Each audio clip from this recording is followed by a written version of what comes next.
Toute cette semaine, participe au jeu concours Puissance Télévision pour tenter de gagner ton dossard pour le trail de la cimentière de Couvreau qui a lieu le samedi 7 octobre. Alors, joue dès maintenant sur puissancetélévision.fr et sur notre application mobile. Jeu organisé du 30 septembre au 3 octobre sans obligation d'achat.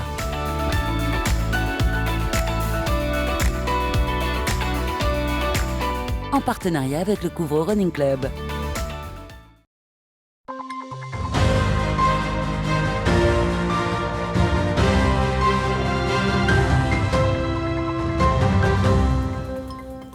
Bonjour et bienvenue dans votre 15 info. Voici les titres de ce lundi 2 octobre.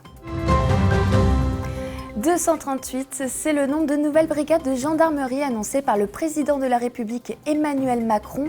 D'ici 2027, 2 à 4 brigades sont attendues par département. La Marne, la Haute-Marne et la Meuse auront chacune 2 nouvelles brigades sur leur territoire.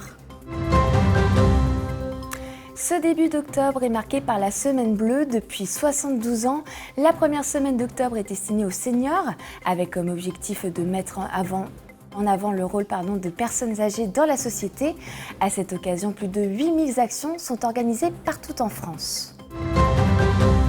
La finale de l'école des champions approche. Le rendez-vous est donné dimanche 22 octobre aux 230 enfants des 18 villes participantes de la région Grand Est. Et pour la première fois en 20 ans, c'est à l'une des villes d'organiser et d'accueillir cet événement. Cette année, la finale de l'école des champions s'installera à Saint-Dizier. Le trail nocturne des Portes de Meuse était de retour ce samedi pour sa 5e édition. Au total, ils étaient plus de 500 à participer aux 6 parcours et à franchir non pas la ligne d'arrivée de la commune d'Herbonville, mais bien celle de l'Île-en-Rigaud. Nous venons d'apprendre un accident et un blessé grave cet après-midi à Vitry-le-François. Un homme a chuté sur les voies ferrées depuis une passerelle. Selon nos sources, il s'agirait d'une tentative de suicide. Les faits se sont déroulés vers 13h30. La victime a été héliportée en urgence absolue au CHU de Reims. Son pronostic vital est engagé. La circulation des trains entre Paris et Strasbourg ont été interrompue. Lors d'un déplacement dans le Lot-et-Garonne, le président de la République Emmanuel Macron a dévoilé cet après-midi les sites d'implantation des 238 nouvelles brigades de gendarmerie. Les premières seront installées dès novembre et leur création doit s'étaler jusqu'en 2027. Une brigade fixe verra bien le jour à Heurville-Bienville. Au total, ce sont 1244 créations de postes. Un reportage de Nicolas Fontaine, Clémentine Coppola et Antoine Regnault. Le président de la République Emmanuel Macron a annoncé ce lundi 2 octobre la création de plus de 200 nouvelles brigades de gendarmerie au niveau national. En tout, ce sont 238 brigades, fixes ou mobiles, qui seront créées pour un budget total de 15 milliards d'euros. L'objectif avancé par l'exécutif, combler les lacunes dans les zones périphériques et lutter contre la délinquance quotidienne. Différentes priorités seront données à ces gendarmes, parmi elles le contact de proximité, les risques et délits environnementaux ou encore les violences intrafamiliales. En Meuse, 2 brigades mobiles verront le jour, une à Spincourt et une autre à Revigny-sur-Ornain. En Marne, là aussi 2 brigades viendront renforcer celles déjà présentes sur le territoire, une brigade mobile à Châlons-en-Champagne et une brigade fixe à Jonchery-sur-Vesle. En Haute-Marne, une brigade mobile verra le jour à Chaumont, ainsi qu'une brigade fixe sur la commune d'Heurville-Bienville. Une ouverture qui semble appréciée par la maire de la commune après les dégradations survenues au mois de septembre. C'est une vraie fierté et une nécessité sur notre territoire d'avoir l'implantation d'une brigade. Alors pas forcément par rapport aux derniers événements, mais c'est vrai que nous actuellement on dépend de la brigade de gendarmerie de Joinville qui a un vaste champ d'intervention, ce qui fait qu'on est éloigné, très très éloigné en réalité de nos brigades, de nos forces armées. J'avais échangé avec monsieur le sous-préfet et l'ancien colonel du groupement de gendarmerie qui est parti depuis. Et effectivement, c'était plus une volonté d'avoir une brigade fixe qu'une brigade mobile.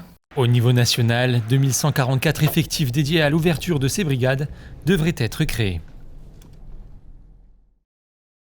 Après plus de 48 heures d'attente, les 6 salariés grévistes de l'entreprise Calcia Ciment à Couvreau ont reçu leur verdict hier vers 18h.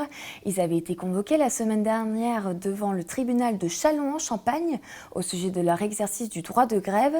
Aucun des grévistes n'a été poursuivi ou condamné, mais la justice a tout de même fait un rappel de l'ordre sur le droit de grève, comme l'interdiction de bloquer des entrées ou sorties au niveau de l'entreprise. Et afin de marquer cette 4e semaine de grève, un gros rassemblement est prévu devant l'entreprise ce mercredi à 17h. Plusieurs personnalités syndicales et fédérations CGT sont attendues. Des représentants des autres entreprises de Calcia France seront présents, ainsi que la venue du député Picard du parti de la France Insoumise, François Ruffin. Ce début de semaine marque le début d'Octobre Rose, consacré à la lutte contre le cancer du sein, mais aussi à la Semaine Bleue dédiée aux personnes âgées et retraitées. Cette initiative nationale a pour but de sensibiliser le plus grand public au mode de vie des seniors et plusieurs activités et animations sont organisées dans plusieurs villes de France, comme c'est le cas à Saint-Dizier. Clémentine Coppola a pu suivre l'une des premières animations de cette Semaine Bleue. La salle du Palace de Saint-Dizier s'anime à l'occasion de la Semaine Bleue. Pour débuter ces 7 jours dédiés aux seniors, le Centre communal d'action sociale de Saint-Dizier a décidé de lancer un quiz de culture générale. La question est la suivante. Sur Terre, à quelle température l'eau entre-t-elle généralement en ébullition ? A, 70 degrés, B, 80 degrés, C, 90 degrés, D, 100 degrés. Allez-y, jouez! Science, histoire, littérature ou encore blind test, cet après-midi, ils étaient plus de 200 à participer à ce grand quiz. C'est ce qu'il faut. Les gens ont du mal à sortir en ce moment, c'est vrai. Et avec tout ce qu'on est passé récemment, donc là, ça va nous changer les idées. Et il fait un quiz qui est pareil, un jeu extraordinaire. Tout le monde va participer, tout le monde va jouer, tout le monde va rire. Cette semaine, c'est l'occasion pour les aînés de découvrir de nouvelles activités, mais aussi de sortir de la routine. Pour la ville de Saint-Dizier, ce grand sujet de société est une priorité. Ce sont des causes nationales, le bien vieillir, la lutte contre le cancer du sein, qui nous permet tous de nous retrouver et d'avoir des moments de partage, de convivialité, mais aussi d'accompagner des gens qui sont peut-être isolés ou qui sont un peu en retrait de la vie sociale. Et pour la ville de Saint-Dizier, c'est très très important d'avoir des temps forts où on peut se rencontrer et sortir de son quotidien. Ouvert à tous et gratuit, ces ateliers se poursuivent jusqu'au 8 octobre. Prochain rendez-vous prévu demain à 9h au Palace pour une conférence sur les démarchages abusifs, les arnaques et les fraudes en tout genre. Pour la première fois, la grande finale de l'École des champions s'installera à Saint-Dizier. Elle aura lieu le dimanche 22 octobre au centre socio-culturel. Depuis 20 ans, cet événement œuvre pour l'éducation à la citoyenneté, à la santé et au sport, mais aussi au goût de l'effort et au développement durable. Durant cette finale, 230 enfants des 18 villes participantes du Grand Est s'affronteront à travers des ateliers civiques et sportifs pour remporter le titre de petit champion. Au total, 36 enfants âgés de 8 à 12 ans seront nommés champions, dont une fille et un garçon par ville. Premier point, en fait, c'est le fait qu'une ville décide d'organiser l'école des champions. Ça veut dire la dimension que l'école des champions peut prendre au sein des communes. Donc c'est ça, c'est pour ça que c'est la première fois. Alors que d'habitude, c'est nous qui le faisons nous-mêmes. Pourquoi Saint-Dizier ? Parce que nous avons cette chance d'aller de ville en ville et donc de rencontrer les gens, la culture locale. Et il faut reconnaître qu'à Saint-Dizier, les gens sont vraiment très accueillants, très charmants, que ce soit au niveau de la commune, des dirigeants de la commune, voire de la personne qui nous accueille à l'entrée du centre social. C'est vraiment très agréable et par rapport aux valeurs qu'on veut passer aux enfants, des valeurs d'humanisme, c'est exactement ce qu'on cherchait, quoi. Donc voilà pourquoi on est venu à Saint-Dizier.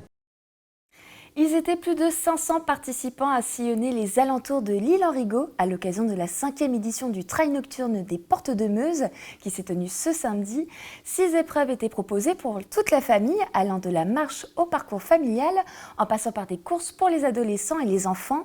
Cette fois-ci, le départ ne se faisait pas à Héronville, mais à l'Île-en-Rigaud. Manon Defantis, Clémentine Coppola ont suivi le top départ. Sur la ligne de départ, les coureurs sont prêts pour le top départ de la nouvelle édition du Trail nocturne des Portes de Meuse. Après plusieurs années d'absence, ce trail meusien est de retour pour une 5e édition. Cette année, le parcours est nouveau. Pour la première fois, le départ s'installe dans le village de l'Île-en-Rigaud. C'est un peu de convivialité comme ça pour les coureurs à l'arrivée. C'est la découverte du trail, du territoire et puis du trail aussi nocturne, parce que là ils partent 2 jours, mais la plupart des coureurs vont terminer de nuit. Et pour attirer le plus de sportifs possible, l'association a choisi une période de l'année qui compte moins de mobilisation de ce genre. Ils étaient 500 participants ce week-end. Moi je l'ai fait l'année dernière, c'était super. Là ça change de lieu. A priori c'est toujours un peu dans le même esprit, ça reste de la forêt, etc. Donc je pense que ça va être cool. Et il a réussi à motiver les copains, du coup on est là aussi. Et pour réguler tout ce monde, il faut s'organiser. Les bénévoles de l'association de Ville-sur-Sault sont donc réquisitionnés pour diverses tâches comme Sylvie et Véronique au ravitaillement ou encore François-André à la sécurité des coureurs et à la signalétique. Ça fait des belles vagues de coureurs d'un coup à gérer, à réguler et pour avoir vu les voitures passer au bout d'un moment, le cortège est assez long donc ils ont bien géré là. Le trail nocturne reste avant tout une occasion de mettre en avant le sport en milieu rural. Après un tel succès, tous les acteurs signent pour une 6e édition. C'est la fin de ce journal, merci de l'avoir suivi. Prochain point sur l'actualité demain à 19h. En attendant, passez une très bonne soirée sur Puissance Télévision. Tout de suite, la météo. Toute l'actualité en continu à retrouver sur notre site internet et notre application mobile. Retrouvez-nous sur le canal 373 de la TV d'Orange et sur le canal 953 des offres Freebox.